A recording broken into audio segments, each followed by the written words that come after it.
Azerbaijan ने 40 J-17 thunder block 3 order कर दिए। पहले आप इंडियन मीडिया की चीखें सुनो। पाकिस्तान का एक साथी मुस्लिम मुल्क है जो कि भारतीय कवच पर अब 40 JF-17 लड़ाकू विमान बरसाने वाला है।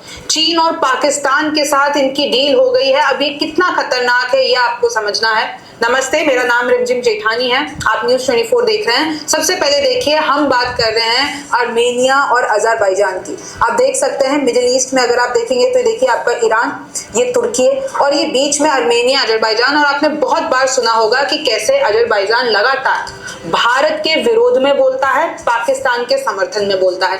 थोड़ा सा और डीपली मैं आपको बता देती हूँ कि ये आर्मेनिया है, जो कि इस आर्मेनिया जो है उसमें बहुत ज्यादा क्रिश्चियनिटी फॉलो की जाती है और अजरबैजान आपको पता है कि मुस्लिम मुल्क है। तो देखिए इस तरीके से इन लोगों का बहुत टाइम से विवाद चलता आ रहा है। लेकिन अब क्योंकि भारत और पाकिस्तान का ये पूरा विवाद हुआ, चीन लगातार जितने भी भारत के दुश्मन है उनको सपोर्ट कर रहा है, तो ये नई डील हुई है। नई डील ये हुई है कि ये जो JF-17 है, ये 40 नए ऑर्डर कर लिए गए हैं अजरबैजान की तरफ से और पाकिस्तान और चीन ये 40 JF-17 अजरबैजान को देगा। ये देखिए उसकी तस्वीर मैं आपको दिखा रही हूँ। अब देखिए कि आखिरकार मुस्लिम मुल्कों की नई तैयारी क्या है और पाकिस्तान की मेनली क्या तैयारी है भारत के खिलाफ। अजरबैजान बढ़ा रहा है अपने एयरफोर्स की ताकत। अब क्यों बढ़ा रहा है?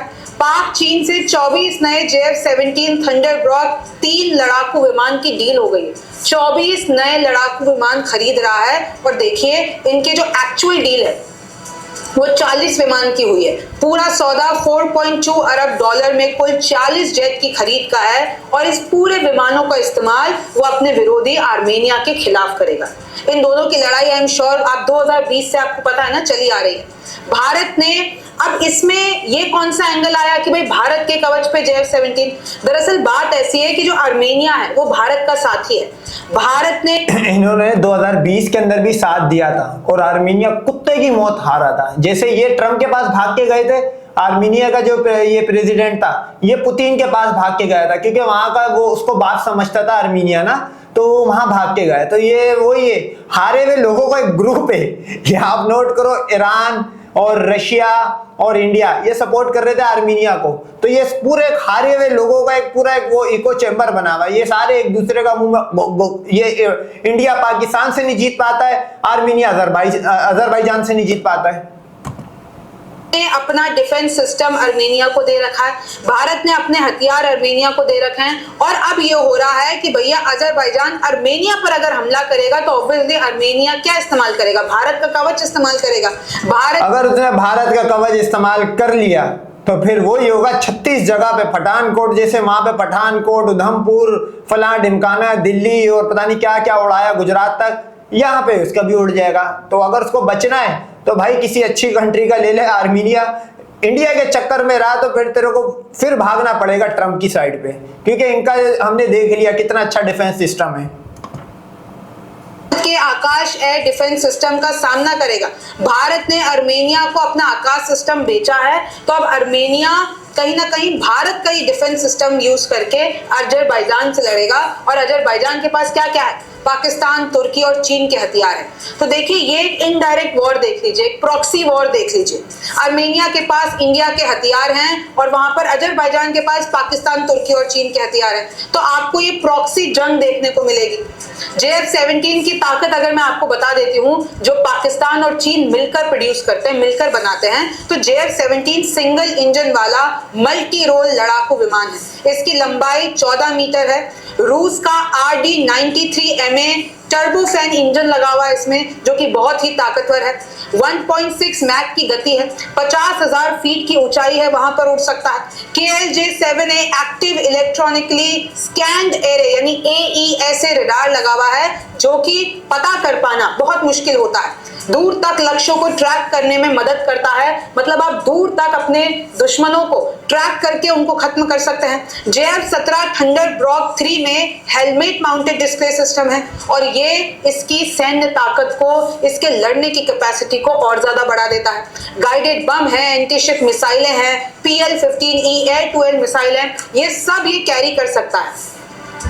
4000 किलोग्राम तक वजन ले जाने में सक्षम, और वो वजन इनफैक्ट गोला बारूद ले जाने में सक्षम है। तो देखिए किस तरीके से अजरबैजान अपनी सैन्य ताकत में बड़ा इजाफा कर रहा है और आर्मेनिया के लिए बड़ी मुश्किल बन रहा है।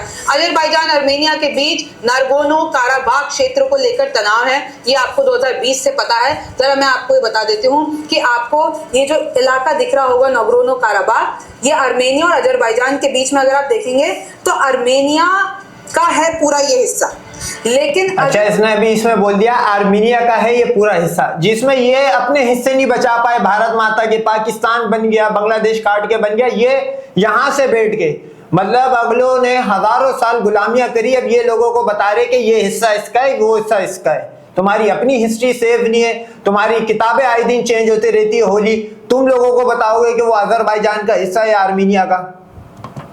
अजरबैजान के अंदर है तो हमेशा से इस पे डिस्प्यूट होता आया है। इसको और आसानी से अगर मैं आपको समझाऊंगी तो देखिए अजरबैजान को तुर्की पाक से लगातार हथियार मिल रहे हैं, ये मैं आपको बात बता चुकी हूँ। आर्मेनिया लगातार कश्मीर मुद्दे पर भारत की स्थिति का समर्थन करता है और इसलिए आर्मेनिया से पाकिस्तान बहुत चिढ़ता है, तुर्की बहुत चिढ़ता है। और क्योंकि आर्मेनिया एक क्रिश्चियनिटी बहुमूल्य वाला देश है तो इसलिए भी ये जो पूरा रीजन है मुस्लिम मुल्कों वाला, उसमें तुर्की पाकिस्तान को ये एक बड़ा ब्लॉक लगता है, तो आर्मेनिया के हमेशा खिलाफ रहते हैं। लेकिन भारत जो है वो आर्मेनिया का समर्थन करता है। भारत ने अपने गोला बारूद, Pinaka multi barrel rocket launcher, anti tank हथियार, अपना डिफेंस सिस्टम सब आर्मेनिया को दे रखे। अब अगर मैं थोड़ा सा आपको हिस्ट्री बता देती हूँ आर्मेनिया और अजरबैजान की, तो देखिए इनमें एक लॉन्ग स्टैंडिंग टेरिटोरियल डिस्प्यूट है विच इज नागोर्नो काराबाख। ये मैंने आपको पहले ही बताया है। ये आर्मेनियन रीजन है जो कि अजरबैजान के अंदर है।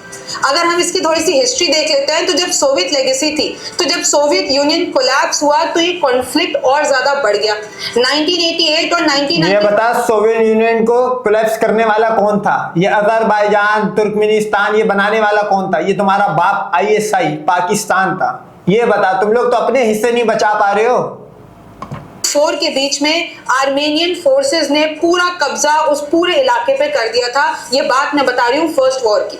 लेकिन फिर क्या हुआ कि धीरे धीरे ये वायलेंस, धीरे धीरे तनाव बढ़ता गया और 2020 में जंग होती है, वॉर होती है।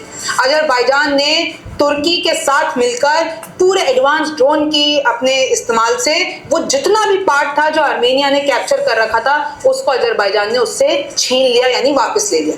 तो इसमें ये भी बताओ कि इंडिया पूरा साथ दे रहा था आर्मेनिया का और ईरान भी दे रहा था। हालांकि ये दोनों शिया कंट्रीज है, अजरबैजान और ईरान, लेकिन सारे अपने अपने मफाद के लिए अलग हो गए थे। तो ये यहाँ ये नहीं बताएगी क्योंकि ये गाय का मूत्र पीने वाली पजीतन है। इनके यहाँ पे वो घर में मतलब रामदासी इसको आपने एंकर बना दिया, तो ये पूरी हिस्ट्री नहीं बताएगी। ये हाफ नॉलेज जो होती है वो वैसी डेंजरस होती है। अब तब से यही है कि इस पे कंट्रोल अजरबैजान का है, लेकिन आर्मेनिया के साथ लगातार डिस्प्यूट होता रहता है। वहां पे कितने लोग डिस्प्लेस हो चुके हैं, कितने लोग वहां पर अभी मारे जा चुके हैं। रशिया ने इनफैक्ट पीस मेकिंग डील कराने की कोशिश की थी लेकिन वो हो नहीं पाया। और इंडिया ने हमेशा से आर्मेनिया को सपोर्ट किया, स्पेशली आफ्टर 2020 अपने वेपन्स दिए हैं, अपना डिफेंस सिस्टम दिया है। और इनफैक्ट ऐसा कोई डायरेक्ट काउंटर नहीं है तुर्की और पाकिस्तान से, लेकिन हमने भी देखिए कभी भी अजरबैजान के साथ कोई हमारी ऐसी कोई डायरेक्ट कांटेक्ट नहीं। और अजरबैजान हमेशा भारत के खिलाफ बोलता है, पाकिस्तान के समर्थन में बोलता है। तो आप देख सकते हैं किस तरीके से पाकिस्तान तो आर्मेनिया के इतना खिलाफ है कि वो उसको देश मानता भी नहीं है। तुर्की pro Azerbaijan stands in Pakistan's refusal to recognize Armenia। Pakistan इकलौता ऐसा देश है जो आर्मेनिया का एग्जिस्टेंस मानता ही नहीं है, ऑन पेपर मानता नहीं है। हमारे लिए आर्मेनिया कोई देश ही नहीं है, पाकिस्तान तो ये कहता है। अब देखिए आर्मेनिया, जो मैं आपको शुरू में ही बता रही थी, आर्मेनिया में जो रिलीजन चलता है वो है आर्मेनियन अपोस्टोलिक चर्च, और ये 97 से 98% की जो आबादी है वो उसको फॉलो करती है। और अगर आपको मैं बता दूं तो ये oldest Christian denomination in the world है। मतलब ये पहला ऐसा देश है जिसने सबसे पहले दुनिया में क्रिश्चियनिटी को अपनाया था और अपने राज्य का, अपने देश का रिलीजन बनाया था। और इसलिए ही, और ये कब हुआ था? 301 AD में, मतलब रोम से भी पहले। तो तब से ये देखिए जो तुर्की है, पाकिस्तान है, मुस्लिम मुल्क है, आपको पता है जितने भी ये सुन्नी मुस्लिम मुल्क है, ये नहीं पसंद आर्मेनिया को। और तब से इन लोगों का, अरे भाई क्रिश्चियन को तो तुम लोग तंग कर रहे हो, पाकिस्तान में तो वो बहुत अच्छी तरह रह रहे, तुम लोगों ने तंग करा हुआ है। तुम लोग की तो असल में कोई कंट्री नहीं है ना, हिंदू तो कोई कंट्री है ही नहीं, हिंदू वर्ड का तो वर्ड एग्जिस्ट ही नहीं करता। मतलब भगवान इनके सबसे ज्यादा और कंट्री एक नहीं। इधर भगवान इब्राहिमिक का एक है और कंट्रीज देख लो, क्रिश्चियंस देख लो, मुस्लिम कंट्रीज देख लो, तो ये आप नोट करो कि डोमिनेंसी किसकी है। 33 कोटि जो भगवान है वो 2 कोटि के साबित हुए इस दुनिया में। वो राम उनके घर के मसले हल नहीं हो रहे थे, वो कोई किसी की बीवी भगा के ले रहा है, कोई किसी के घर की वो नहाते हुए कपड़े चड़ियां उठा उठा के लेके जा रहा है, तो ये इनके पंचायतें चल रही थी।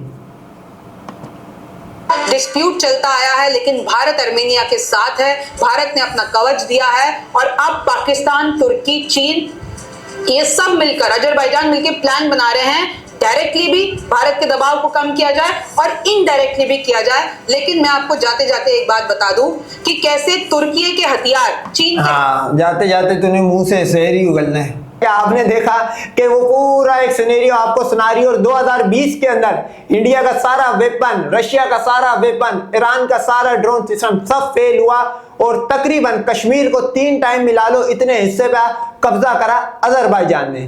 तो बहरहाल ये इनकी चीखें, और हम आपको इस तरह की चीखें और सुनाते रहेंगे। तो इसी तरह की और वीडियो के लिए हमारे चैनल को सब्सक्राइब करें। Cricket with Rao.